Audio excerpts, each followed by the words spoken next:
Hey, Randy, there's a problem here. That's better. We can still see you. The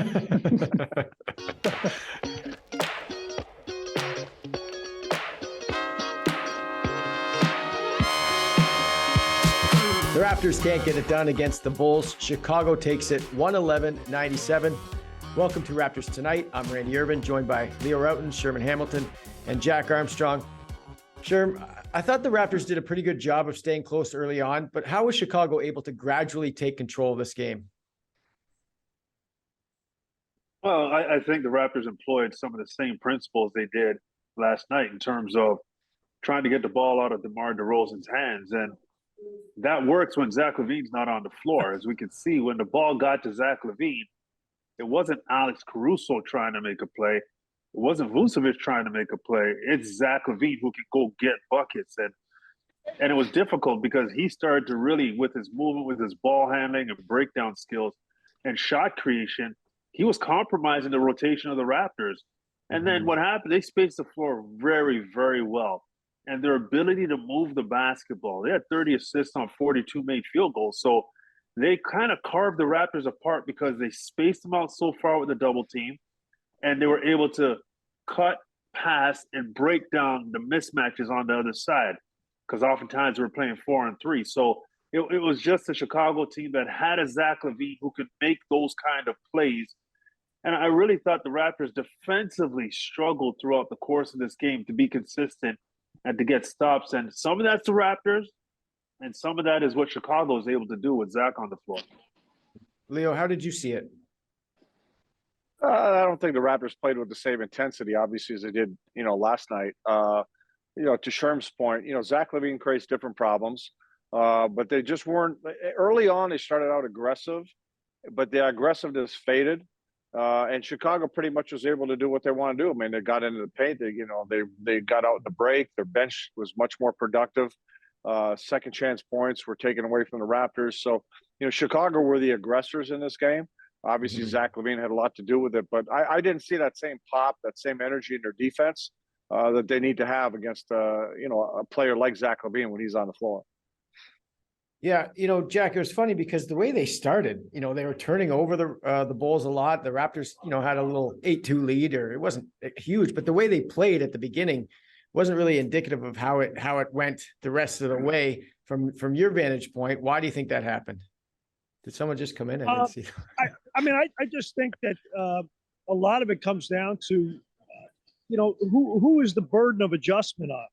And I think tonight, after that first stretch that you mentioned, Billy Donovan called that quick timeout. And I think his team understood, hey, now we're having the same issues we did last night. Let's fix this. And I think they did a much better job of getting rid of the ball quickly, getting the ball out of the double team, good spacing.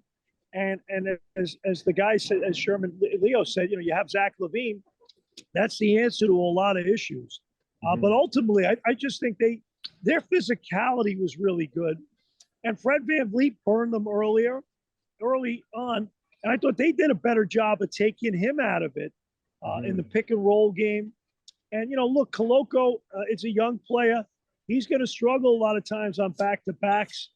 And a lot of times they just left him and sent a second defender to the ball and took their chances just leaving him. So he's got to make them pay when that happens. And that will come over the course of his career, but I don't think he's there yet. And but bottom line is the Bulls deserve to win this game. They earned it. And sure, I thought the Raptors did a pretty good job taking the ball out of DeRozan's hands again, but just as impressive was how he didn't try to force anything. And he was really just content to play that role for the Bulls tonight. Well, he did it last night, too. He only took 9 shots. Right. He was just extremely efficient with those 9 shots, going 7 of 9. But DeMar DeRozan, and we saw this last night as well, he did a good job accepting the double team and extending them, stretching them out, making that double team have to go far away from the three-point line.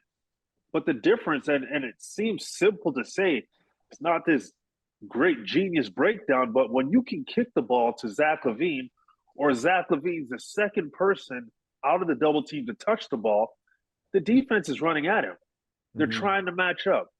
His breakdown ability is too elite And the Raptors suffered from that. He creates space on his three-point shot. He gets all the way to the rim. And DeMar DeRozan just kept on doing that, kept on accepting the double team, making sure there had to be commitment there. And then he kicked it out of the double team. And then in attack mode, DeSomo was good as well. He did a great job in terms of getting to the bucket and making plays. So DeMar DeRozan understands some nights he's going to have to be that lighter fluid to score 30, 40 points. But other nights he understands his role is just to be the person who attracts the attention, find his teammates, and make them and allow them to make plays. Leo, Scotty struggled with his shot a little bit again today. What do you want to see out of him during this stretch without Siakam in the lineup? Just being aggressive. Just take that ball to the basket, attack. Obviously, he's got to be a factor defensively. He's a key player at that end of the floor. He's got to be a guy that can really initiate a lot of things at the defensive end. He's got to be big on the glass for you at both ends, right? He's a guy that can get you offensive rebounds when you talk about second chance points. But, Scotty's got to be one of those guys that putting that ball on the floor and consistently attacking, getting in the paint, back to the basket, whatever it may be. He's got to score in the paint. And we see when you see when he's aggressive and just saying, okay, let's just go. I'm going and I'm attacking. It changes the game for the Raptors because not only can he score in the paint, but he sees the whole floor. So once he's in there and he starts attracting defense, he can start spraying the ball all over the place. So he just needs to be – he's one of those players that when he's aggressive, he's really, really good. And there were times that you didn't really see him on the floor tonight. And he's got to be able to – as also as being one of the younger guys on the floor, he's got to have that energy in the second game of a back-to-back. Yeah, that dunk in the second quarter was exactly what you're talking about. I had no idea that was going to end like that. Leo, do you remember dunking on somebody like that by surprise? Guys like Pat Ewing or whatever, but I don't really remember. It's vague. Is there any footage of this? Come on, man. What's the big deal? A big 7-footer, you just dunk on him. I don't know. Yeah. I hear you. It's not difficult. Just glory days, man. Glory days. That's right.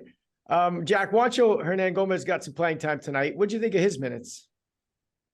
Well, bottom line, he's here to shoot the ball, right? And when the ball goes in, it's good. I thought he moved the ball effectively and knew where to go with the next pass. But obviously, with Siakam out of the lineup, Nick Nurse is going to search for some answers there. We've seen Otto Porter starting to get a little more minutes. Thad Young played a decent amount last night. So I think he's going to look at other solutions now because they got to find scoring off that bench and they got to find shooting off that bench. So that is, and I thought the Bulls bench tonight really made a big difference early in the game. I mean, they got their team going in that second quarter. So the Raptors made a great comeback to make it a game at halftime, but the second unit was dominant. So to me, I think Aaron Gomez, this is an opportunity for him. Delano Banton, guys like that. When you get those minutes, you got to play at a high level. Sherman, this has been a tough schedule for the Raptors to start the season. They come out of it 6-5 at this point. I think you have to be encouraged. Oh, no doubt. I mean, the way the season started for the Raptors, it could have been a very different win-loss record. And I think that this team has shown earlier in the season that they're going to take on some challenges and they're going to do it head first and they're going to attack it with a positive attitude and they're going to play together. And, I'm a fan of getting those tests early. I want to find out how good and how tough my team is because there's every excuse in the book to not win some of these games. They're not using them. They're trying to win every game. So I like these tests early. I like the fact that they have passed these tests for the most part. And to me, that's a good sign moving forward. It's going to build their character. It's going to build their togetherness. It's going to build their trust in each other. And I think ultimately, when you have leaders like Pascal and you have leaders like Fred VanVleet, I think that type of leadership is necessary in these moments. And it only instills the right things in these players around them. And it's been a tough ride, and it's still going to be a tough ride with the amount of games they have in a short period of time. But they've shown that they're going to be there and they're going to fight through these situations. Yeah. Leo, let's go back to DeRozan here to finish up the show. He recently became the 50th player to score 20,000 points in a career. When you think about him as a rookie in Toronto and you see him now, what goes through your mind? His journey has been really incredible. I mean, you when he came out of college, I mean, DeMar couldn't throw the ball in the ocean, right? He was a good athlete. He's a guy that could, get up and down the floor, play above the rim, but he was not a good shooter at all. And you look at how his game evolved to becoming one of the elite, mid-range players in his game. His footwork offensively is incredible. He developed is the rest of his game, his passing, floor awareness got much better over time, and he's just to me he really is a fun player to watch, and how he thinks the game now, and how he just precise, just takes you apart. And it's sometimes you go like, there's no way he can keep doing this, but he just keeps doing it. His body is tremendous. I mean, he obviously takes great care of his body. And here's something that people neglect to talk about when they talk about DeMar. Maybe he's had his, obviously the Raptors moved him because of postseason, right? Postseason success. You want more. But you got to get to the postseason. And that dude plays every game, every night. And there's not a lot of guys in this league that do that. I mean, I don't know I don't have the numbers in front of me, but, this guy rarely misses games. He's rarely injured.